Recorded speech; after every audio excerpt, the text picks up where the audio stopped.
Pike County Sheriff gambles away drug money. On April 22, 2016, Sheriff Charles Reeder, a relatively unknown figure beyond Pike County, Ohio, came to the forefront of solving one of the state's most notorious mass murders. Rodin family massacre investigation still a top priority in his office. The Rodin Massacre. In this tragic event, 8 members of the Rodin family were ruthlessly shot to death, with most of them killed in their sleep in 4 locations on 3 different properties in rural Pike County. As the community grappled with the aftermath of the Rodin Massacre, bad stuff happens in the big cities, but the devil works at it everywhere. Little did they know that their trusted sheriff had a secret lurking beneath the surface. And I'm confident that we're going to see it to a close, and that we will make an arrest, and more importantly, that we'll have it ready for prosecution. An anonymous complaint submitted to the Ohio Auditor's Office on November 9, 2018, unveiled a startling revelation about Sheriff Reeder's illicit activities. It alleged that he had been embezzling money from drug cases that were stored in the office's secure safe, funds that had been seized as evidence. He is a compulsive gambler and never has any money, the complaint alleged. The complaint went on, alleging that Reeder had not only washed away the confiscated money, but also borrowed thousands of dollars from 2 of his own deputies, only to gamble it away. On top of all that, Sheriff Reeder was accused of allowing his own daughter to drive vehicles that had been impounded by the sheriff's office, a clear abuse of his authority. Reeder just does whatever he wants and no one ever calls him on it, the complaint wrote. We are scared to death of him. Consequently, Sheriff Reeder was suspended from his position within the police department in 2019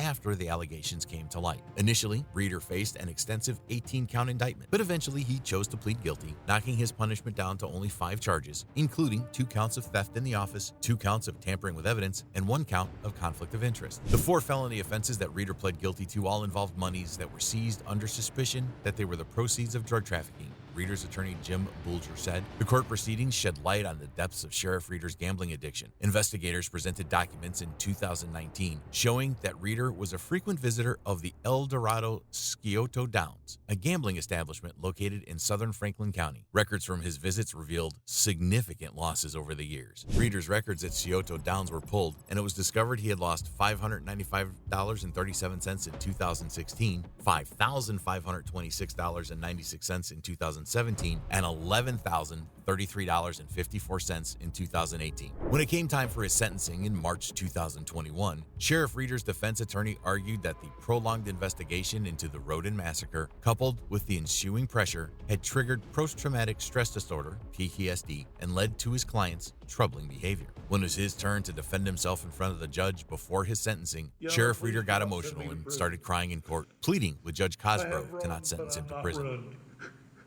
I still have a lot of good left in me. I am a good person who made bad decisions and choices. In his statement, Reeder said that he wished to attend important upcoming family events, including his son's graduation and his daughter's wedding, and hoped for a sentence of community service instead. And to attend college this year. My daughter, who's getting married in October, so that I can be there for her.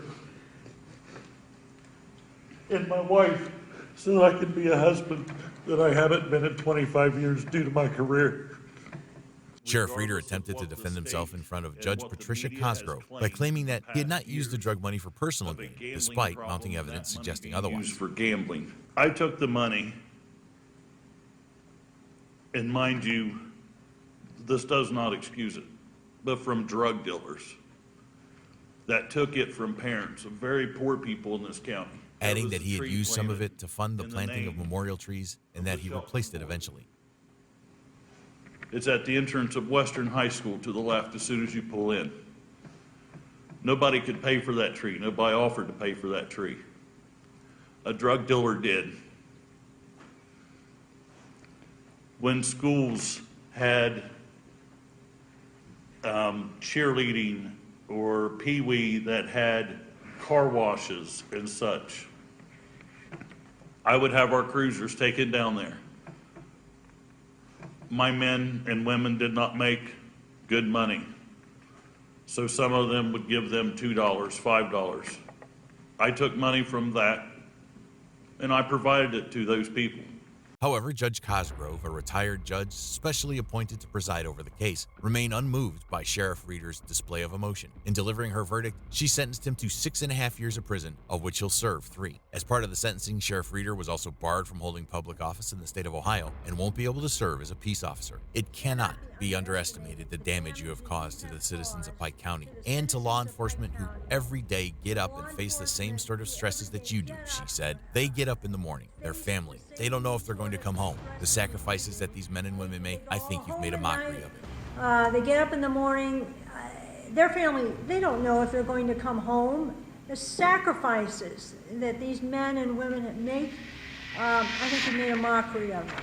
Following Sheriff Reeder's sentencing, Ohio Attorney General Dave Yost expressed relief that the case had finally come to a close. No one is above the law, and there are rightful consequences for violating the public trust, he wrote. Today's sentencing closes an ugly chapter for Pike County, whose citizens deserve government free of corruption. But the story doesn't end there. In August 2021, Pike County commissioners initiated legal action against their former sheriff, seeking reimbursement for more than $128,000 in taxpayer-funded salary and benefits. These sums were collected by Sheriff Reeder during his suspension from duty until the day of his conviction on September 24, 2020, according to Pike County prosecutor Rob Junk. As per state law, Pike County is entitled to reclaim the $128,552.28 along with any accrued interest, reflecting their pursuit of justice and accountability. If you thought this officer took advantage of his position in office, wait till you hear our next story, where a Los Angeles sheriff and a veteran of 50 years led a conspiracy to obstruct his department's civil rights abuses and corruption in county jails. Number 2, sheriff conspires against the FBI in prison abuse scandal. In March 2017, something shocking happened in the world of law enforcement. Lee Baca, a respected veteran of the Los Angeles County Sheriff's Department, was found guilty on 3 felony counts: conspiracy to obstruct justice, obstruction of justice, and making false statements to federal investigators. Baca spearheaded a conspiracy that was all about stopping a federal investigation into corruption and civil rights abuses at county jail facilities. The whole plot started back in August 2011 when LASD officials at the men's correctional jail found a cell phone in an inmate's cell. They discovered that the phone was linked to the FBI's civil rights squad and that the inmate was actually an FBI informant. But here's the kicker. The cell phone had been smuggled into the jail by a corrupt deputy who took bribes. The FBI had been investigating the county jail system due to allegations of inmate abuse and cover-ups, and this discovery didn't sit well with the sheriff. To avoid federal scrutiny of the troubled jails, Baca took matters into his own hands. He kicked off an obstruction scheme and ordered a criminal investigation of the undercover FBI agents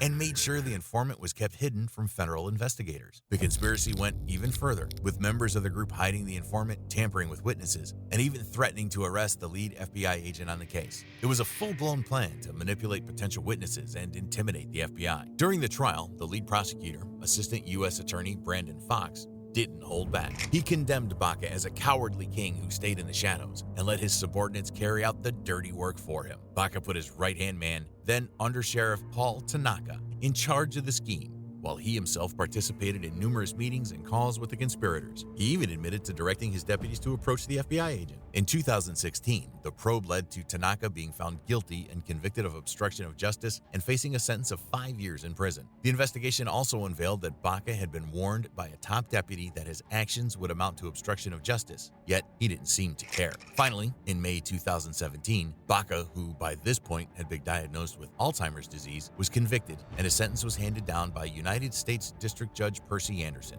He was sentenced to 3 years behind bars and was ordered to begin serving by July 25, 2017. On top of that, he had to pay a $7,500 fine. At the sentencing hearing, Judge Anderson said Baca would have received a sentence as long as Tanaka's if it were not for his medical condition and the former sheriff's lengthy history of public service. The judge made it clear that Baca knew what he was doing was wrong, and he had no problem using his office to further his own agenda. Baca's legacy of nearly 5 decades of public service was tarnished by his conviction and prison sentence. This whole case came about thanks to an investigation by the FBI. A staggering total of 21 convictions have been made as a result of this investigation. Baca was released from custody last year in January 2022. If you want to keep up with the latest updates and news on these cases, then please subscribe to the channel.